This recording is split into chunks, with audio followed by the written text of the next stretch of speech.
जदी छोड़ के तू जाइबू हमके जियते नाही पैबू।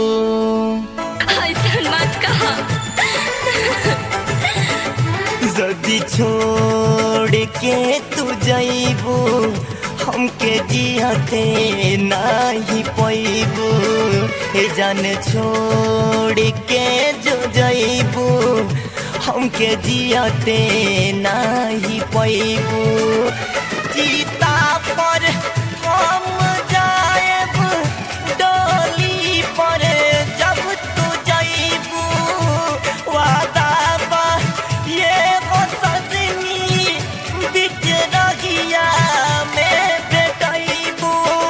हमसे दूर जाती जाइबू हमके जियते नाही पैबू। जदी दूर हमसे जाइबू हमके जियते नाही पैबू। पियाबा के घर बसा के तू तो जियबू हमके भुला के। ये तू कैसे कह सकता रहा? तारे से दूर जाके तो हम खुश ना रहा।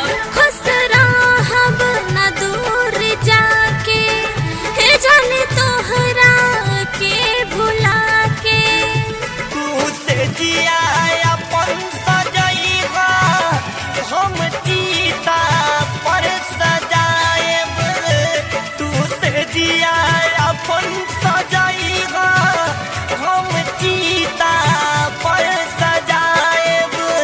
जो न देखे के भुलाएब अब देखूं नहीं पाएब।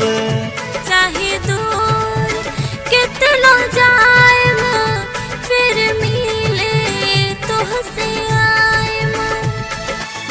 अपना माई बाबूजी के प्रतिष्ठा के खातिर तू शादी कर जाता ना तो जा।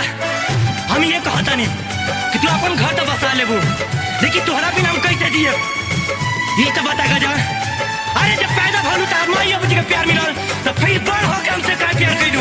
अरे प्यार कोई से पूछ के ना होला। इ तो जे अच्छा लागेला इस दुनिया में ओकरा से हो जाला। प्यार तो लैला मजनू के रहे जो इतिहास बन गए। फिर हमसे वादा काहे कइलू?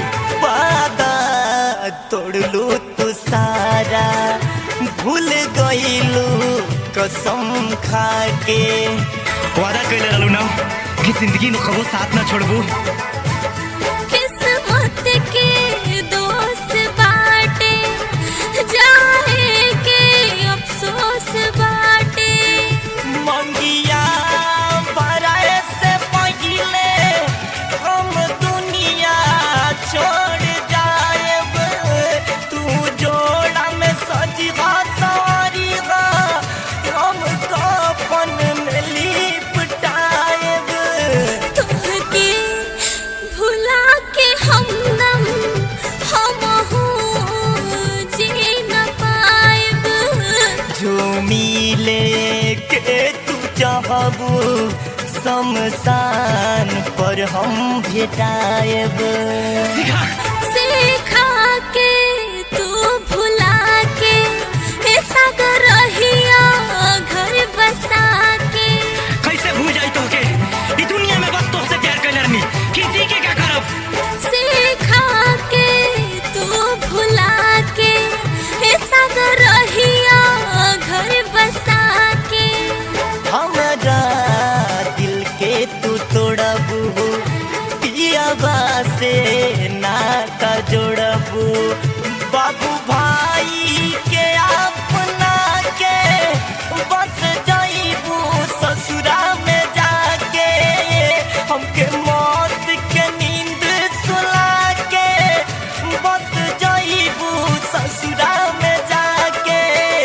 सकर याद बाड़ाइबा हमके तू रोइबा।